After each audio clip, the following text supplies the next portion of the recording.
When you trust Ferguson Roof Systems to replace your roof, we go the extra mile to protect your home and property. On every job, we deploy durable netting to protect your home's exterior and landscaping. It's just one more reason why you should call Ferguson Roof Systems today.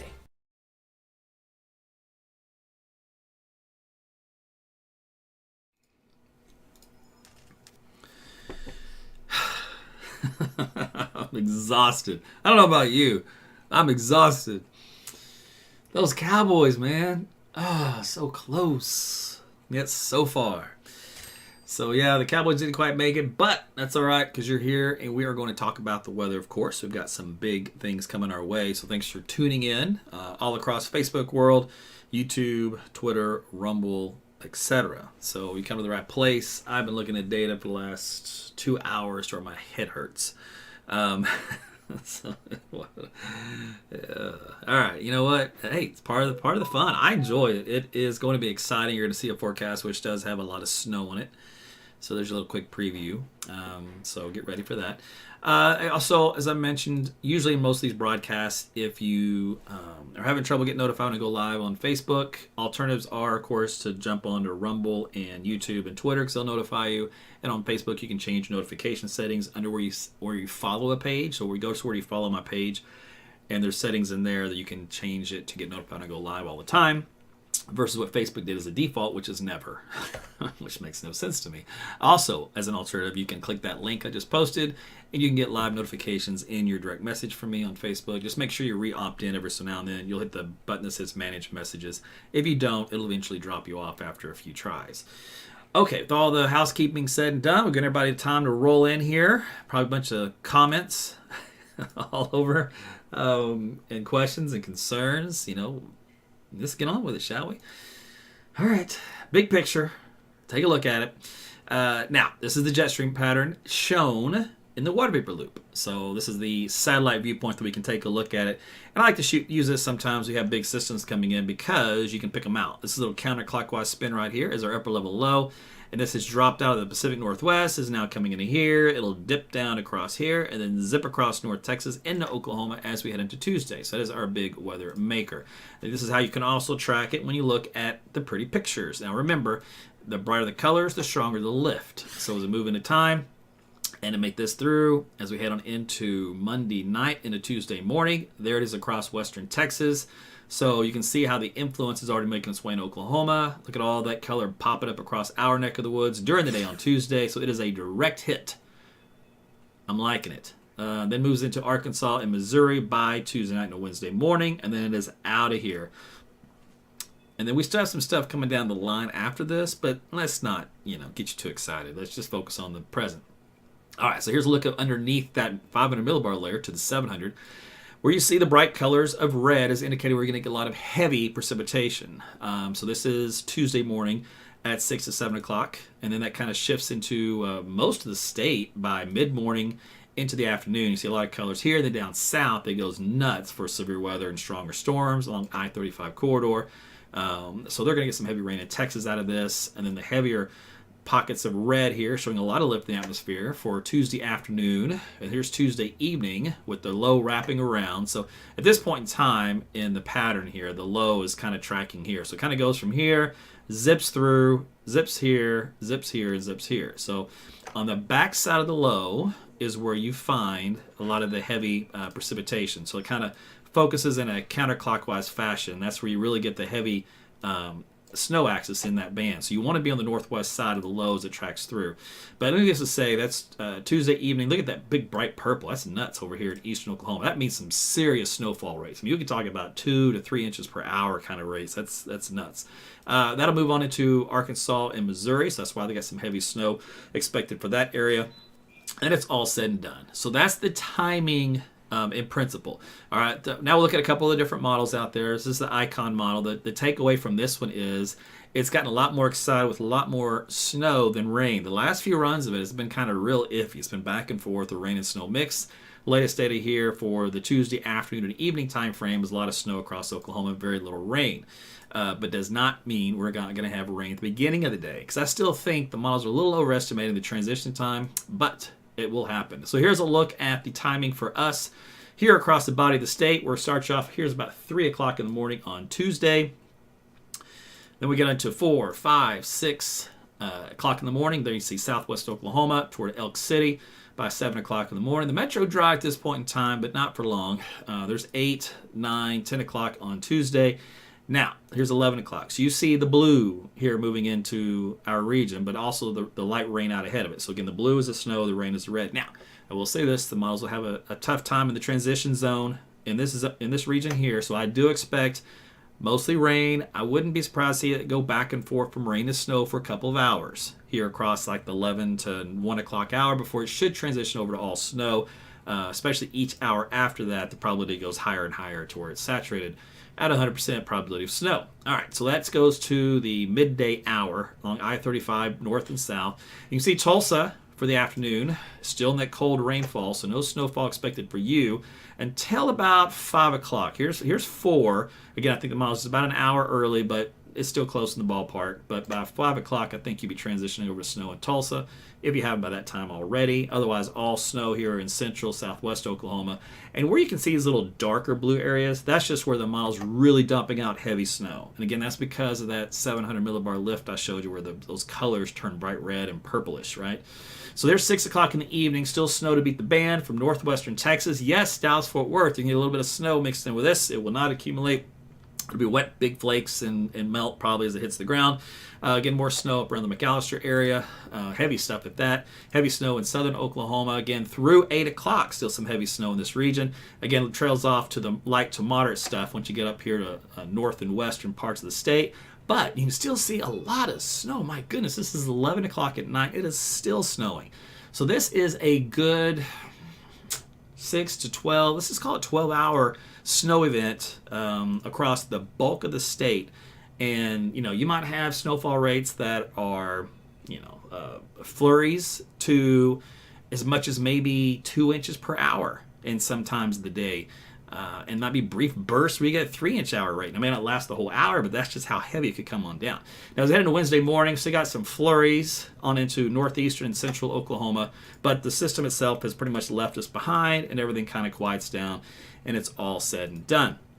Now, if you just melt, if you just take, in other words, how much precipitation falls from the sky, you just look at it as rain, all right?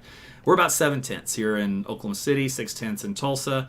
A little over an inch in McAllister, and there's little hot pockets down here. That's about 1.25 inches. So why is this important? Well, in snowfall forecasting, if you take a standard generic 10-to-1 ratio, you multiply these numbers by 10, and you get how much snow you're going to get. So that'd be 7 inches Oklahoma City, 6 inches Tulsa, 11 inches Sherman, Wichita Falls, McAllister, a foot. All right, so that's the standard, but we will have temperatures that are a couple of degrees above freezing, like around 34, possibly 35. That means big wet flakes. It means very wet, sticky snow.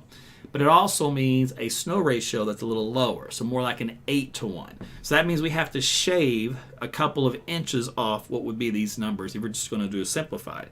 So you can know that we're not going to quite hit 7 inches or 6 inches or a foot, but you will be able to shave a couple, 2 to 3 inches off of that to get pretty close to your totals as far as how much will fall from the sky.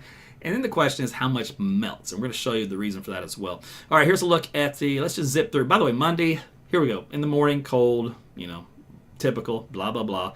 In the afternoon, though, in the 40s, statewide, maybe down southwest, some 50s sneaking in there. And then we start our day on Tuesday. This starts you off in the morning. So here is 6 a.m. So obviously you have temperatures below freezing up here. They'll moderate. We're starting at 36 in Oklahoma City. Now focus out here to the west. All right, so we got those temperatures in Elk City of 35. By 7 o'clock in the morning, though, look what happens. You drop to 32. So as the snow falls, it will cool and saturate the air mass down here in southwest Oklahoma.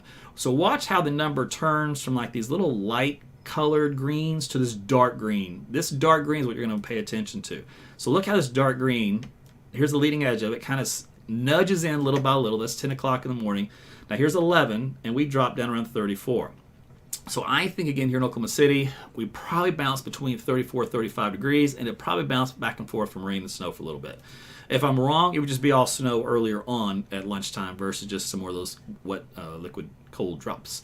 All right, down to 33 in Lawton. So the other take-home you can tell in this, where you're going to have the heavy snow, is look where this darker green outline is. All right, so this is, for example, at 3 o'clock in the afternoon. This is how you can infer of what the model is doing, because this cooling temperature comes down from aloft, all the way in the mid levels of the atmosphere, all the way down. So as that does so, it really cools down the layer all the way to the surface. Now you have to have a lot of snow coming down heavy for that to happen. So this is your signal of where the heavy snow band will be, and it's just at 3 o'clock in the afternoon. So you can see Oklahoma City is kind of on the northern fringe of that. Tulsa finally starts to get into the game here around 5 o'clock. And you can see now it starts to expand elsewhere just because we start to cool down in general now because the sun's setting and cooler air comes in anyway back behind the system. So that doesn't necessarily indicate that darker green for that reason at that point in time. But during the middle of the day, that's kind of a signal you'd watch for. So that's good news again if you want some heavy snow. All right, let's just look at some of the snowfall totals that came in. Now, normally, I did not look at the NAM for snowfall amounts unless it has agreements amongst the models. Usually the European, sadly though, the European just kind of fell by the wayside, and I'm not sure. It's either going to be an outlier and do really well and have mostly rain for this event and very little snow, or it's going to bust hard and all the other models are going to win out.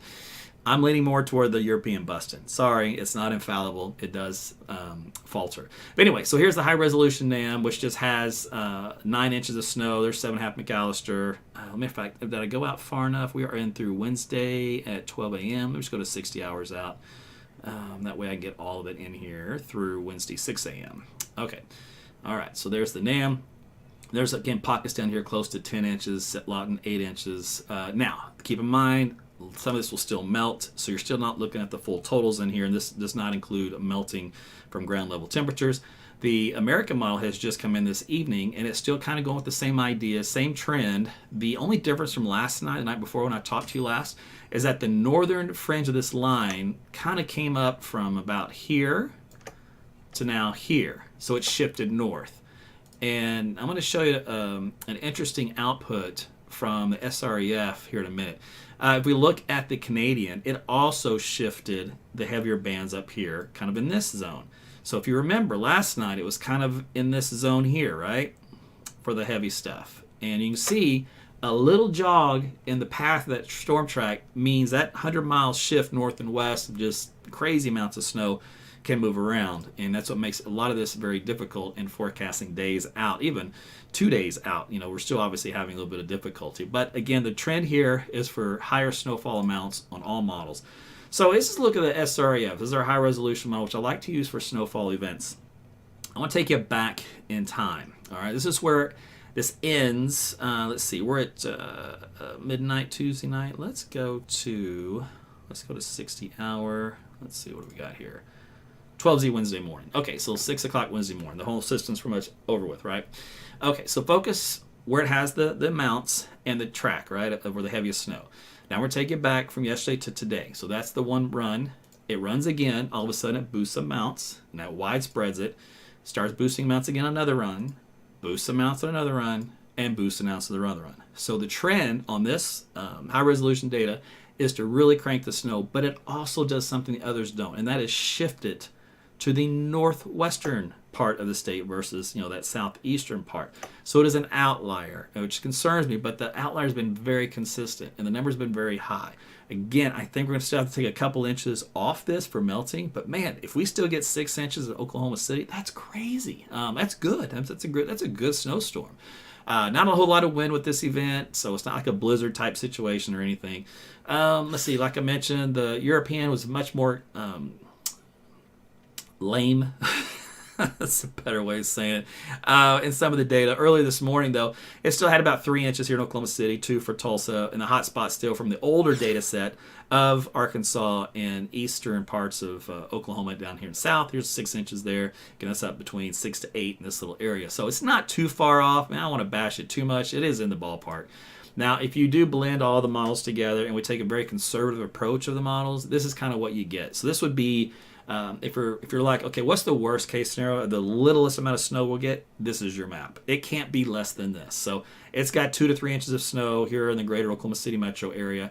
These little pockets down here are 4 to 5. We see these darker blues, and it kind of likes the McAllister hot spot. Remember that little section here, and then down here where the mountainous terrain kind of comes in, and the back up toward northeastern Oklahoma, and of course the Panhandle. So this is the worst case scenario when it comes to the lesser amounts, or you can look at it as better case scenario. Okay, when you look at the SREF here for Oklahoma City, as I pointed out earlier, this black line is the mean of the different runs of the models. And they're all over the place, but they stretch anywhere from, oh, that's stupid, it says 18 inches of snow. So clearly that model's out to lunch. Just like this one down here says 1.7 inches of snow. But you see a lot of them are clustered kind of in between. So there's a lot of good signals for good amounts. If we take a look at the global models and we look at their super ensemble runs, and this is a European, the Canadian, we throw them all in a basket. I mean, there's a ton of them on there. Their average for this one, and this does not count, let's just leave it at that. So the average out on this one is 2.5 inches of snow, and it varies anywhere from, half inch on some of these runs to there's 8 to 9 inches. So the truth will lie somewhere in the middle, obviously. Now when we look at, let's see, this data still didn't finish coming in. Let's see, not yet. Okay. Probably won't end or come in until I finish the newscast or the broadcast here. All right, so the Weather Service. So what do they do in this situation? This is their map here they made earlier today, and they'll adjust it as they look at the new data that we just looked at here this evening. So their take-home and your take-home, again, is that little hot spot down here across southwestern, western Oklahoma down here. And this will still stretch, so it's just off the map from Oklahoma City, but it does continue on toward the Tulsa area and points east from there. Let's see, let me shift this to the west a little bit so that way you can see that whole picture. So obviously there's going to be a lot more snow that does fill in this gap over here, and we'll look at Tulsa here in a second. But this is a preliminary stab, and they will change these numbers and massage them as I look at data tonight and tomorrow. Let's see, Tulsa, because their maps don't even quite line up with Norman's. In other words, everybody's got their own idea of what's going to happen. So you look at the take-home again, 4 to 6 inches of snow kind of peppered in throughout this region and across eastern Oklahoma and northwestern Arkansas, and this does include a little bit of southwest Missouri, and it has a paltry 1 to 2 inches of snow in Tulsa. This is a very conservative snowfall map, and it will likely go up. Okay, so this isn't the only story, and I mentioned this earlier. Big pattern change has been evolving over the last couple of days. This is a look at the jet stream pattern a different way. I'm just going to fast forward it to where it's important to look at and show you how the pattern has changed. We'll stop it right here. This is on the 27th of the month. So, this is what I'm going to do. I'm going to draw the jet stream, what you would see. Okay, so imagine the jet stream flow over the highs and the lows, the troughs and the ridges. So this is a big ridge up the north. The jet stream comes up in here, dips back down, comes down across the central and southeastern part of the country, then comes back up into this region. All right. What's important with that? Well, it's because there's a big low right here and there's a big high right here, and you're like, yeah, so what? Well, what happens is this ridge nudges back up in here to the pole, the North Pole, that opens up the source region for some nasty cold air that then spills down south right here in Oklahoma. So our weather pattern is going to change quite a bit as we head toward the end of the month. So here's an example of what is possible on the table, because again, the models will be clueless for right now, but they're going to catch on as we go through time. So here's the Canadian taking this first stab at it here on the 29th of the month as it brings in this colder air. So let's see, let's do this. All right, so we're dropping into the teens and single digits during the day on the 30th. All right, so then we have some colder days after that, so more teens and 20s, and there's some more reinforcing shot of some single digits to come after that. So we're back down close to 0 degrees out there in the Panhandle a couple of those times. And we looked at the American model last night, did it kind of the same, but it's a wishy-washy waffling situation. In other words, they're very cold one day and they kind of back off and go a little warmer the next day. The other signal we talked about in the data last couple of days is an ice signal. So this is starting to show up here across, again, the eastern half of the state down here to North Texas. The European was the first to hint at this toward the end of the month. So this is something we're going to have to watch. So it's a signal there that's kind of fleeting. In other words, it's strong, that it's weak, but it's in that same ballpark of time. So just keep in mind that the end of January might be a little bit of an ice storm or some type of icing event. Temperatures, obviously, for the next few days will be a little chilly. Temperatures dropping to the 30s. Tuesday, you know how those temperatures start out. Yeah, 38 at midnight, for example, but then we'll be right around 34 for most of the afternoon, and then dropping down a little bit more than that overnight into Wednesday morning.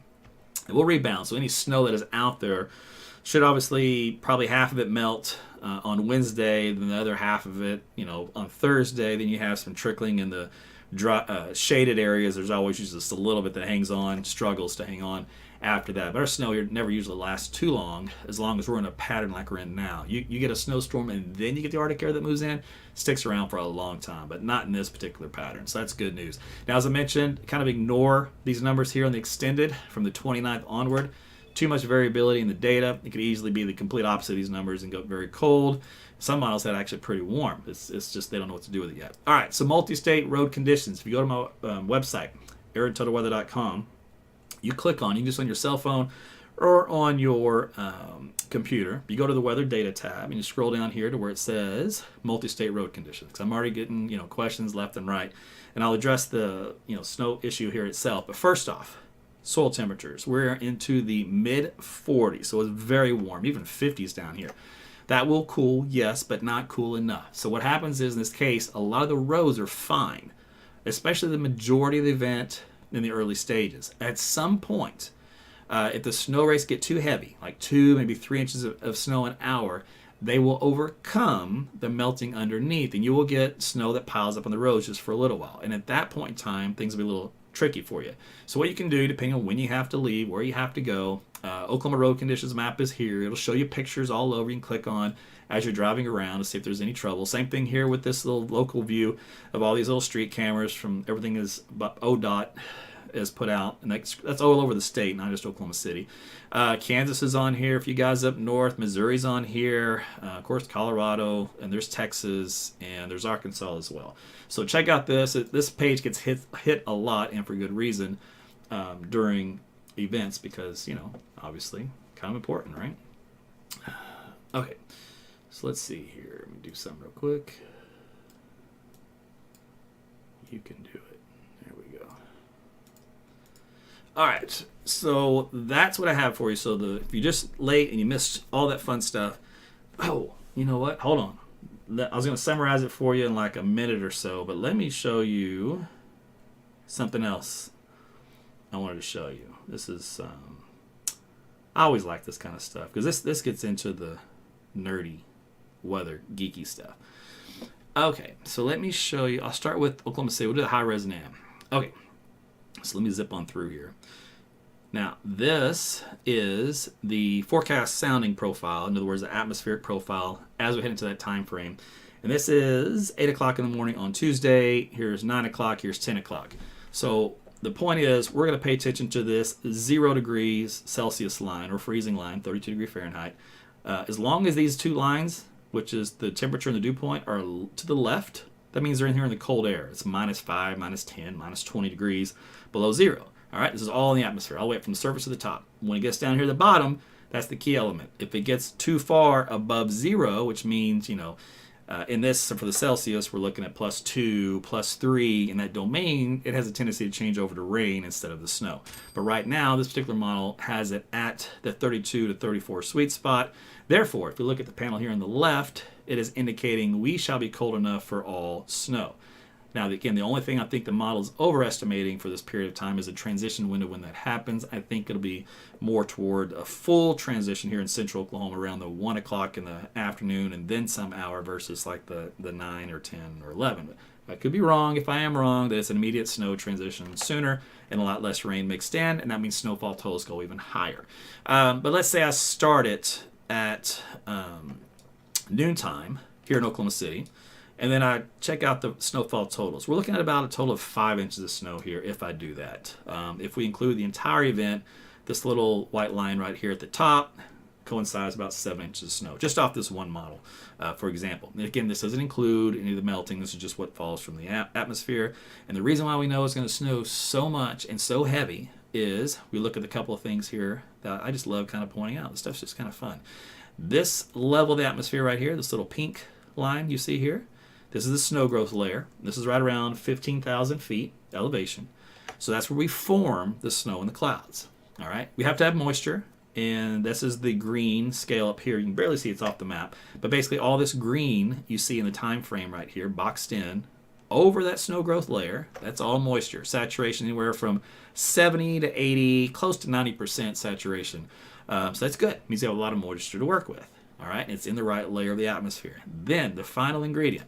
these little red lines. You see all these little red lines up and down? This is the omega. This is the lift represented by the atmosphere. And it is from top to bottom into the entire column from surface to 30,000 feet. So in other words, we have more lift we know what to do with. So when that happens, that means the models go nuts and it just produces a ton of snow. Here is the other key element. This region right here, this little yellow line, this is the freezing line up aloft. This is 5,000 feet. Why is this important? As we go in from the morning of Tuesday into lunchtime, I go from right to left on the time on this. I know it's backwards from your eyeballs, but now we're at lunchtime here. So it's about 1 o'clock. So the 0 degree line at 5,000 feet lowers in this data all the way down to the surface. So now the 0 degree line is right where you live, 100 feet off the ground. So in other words, it says it's cold enough. All this cold air that was up here has been transferred to the south, to the ground, and has modified this slightly warmer atmosphere here and just cooled it down to where it's either at or slightly above freezing, and therefore all the snow starts to accumulate. So this is how this process is going to work. And these systems do hit Oklahoma often, and when they do, it actually produces some of our best snow totals. It's big, heavy, wet snow. It accumulates quite well. So yeah, it's pretty decent. All right, so let's do the recap here for those that kind of were late tuning in. Bottom line, is it going to snow? Yes.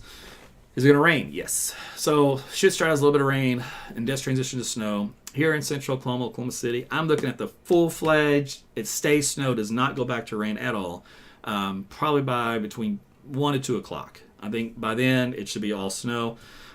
If I'm wrong, the transition happens a couple hours earlier, I think at most. And again, you add maybe an extra inch of snow because of that, because you don't waste it with rainfall. The timing is west to east across the state, starting out daybreak, way out in the western counties, and it continues all night.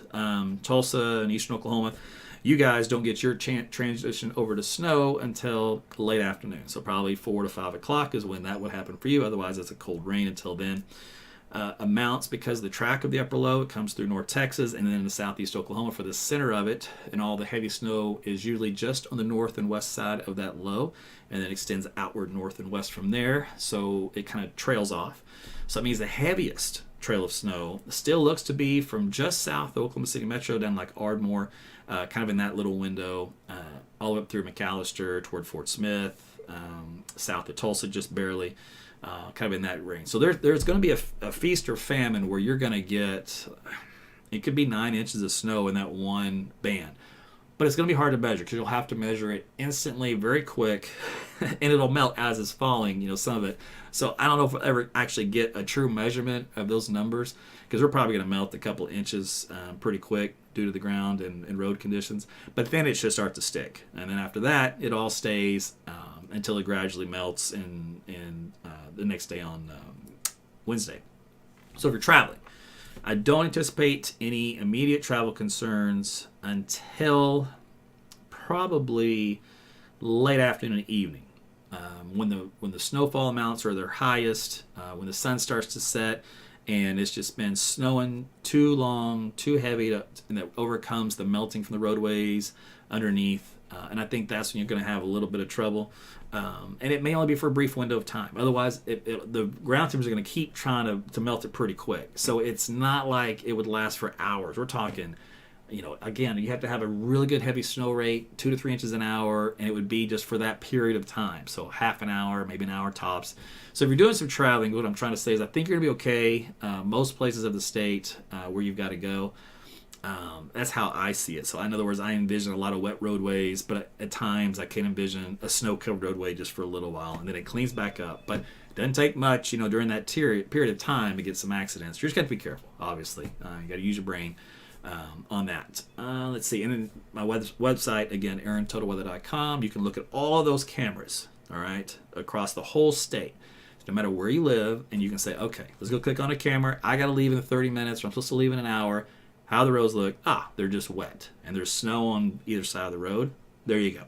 You can get in your car. You can go wherever you're going.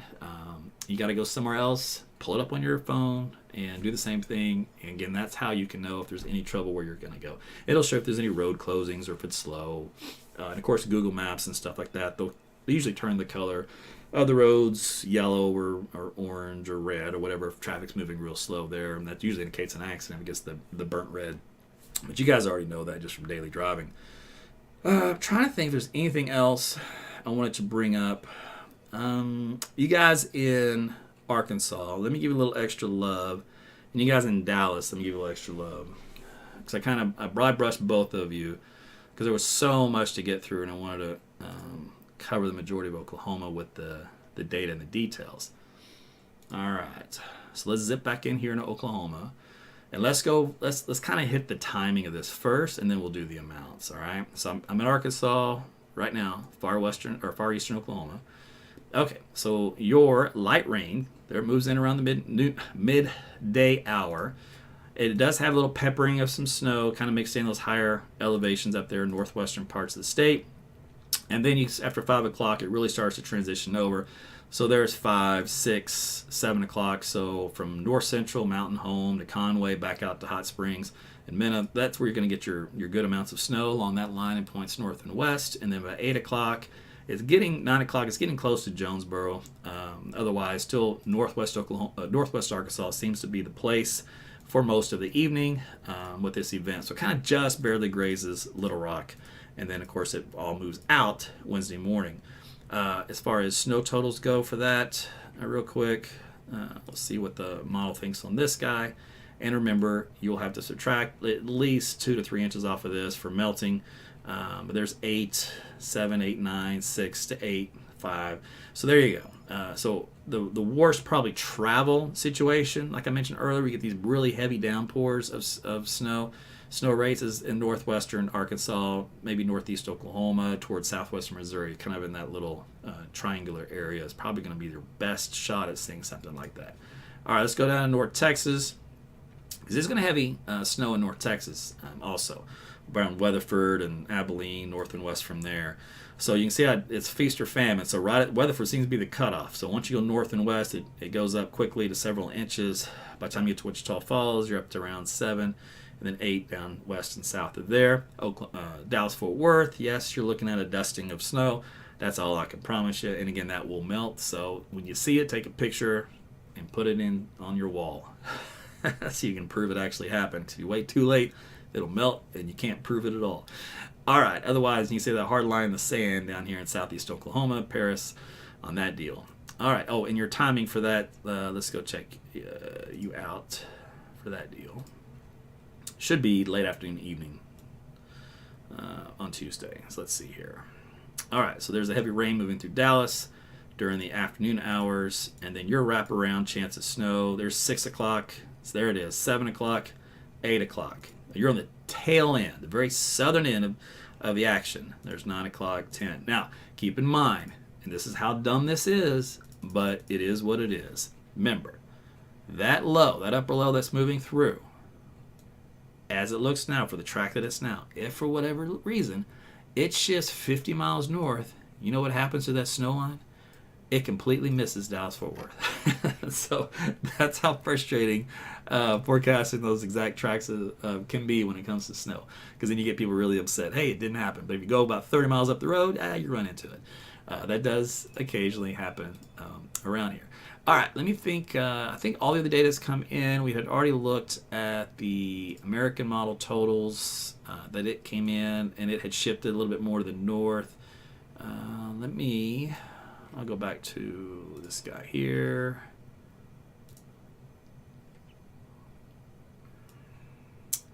Yeah, so we looked at these totals already, and the American model has been pretty consistent. It really hasn't wavered. I've actually been pretty impressed that it hasn't done its usual knee-jerk one way or another.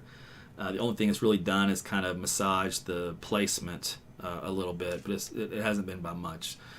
So it's not bad. All right, so that is it. I think that I've covered everything I possibly could cover, I think. And you guys should have the timing down. You should have the amounts.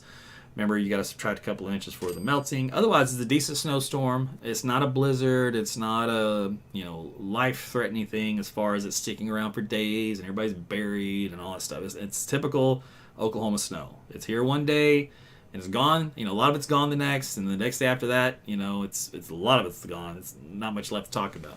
And roads, good news is because the ground temps are so warm and our surface air temperatures will be around 4 to 35 degrees at the beginning of the event, eventually cooling down to about 33, possibly as cool as 32 before it wraps up in the evening and overnight period.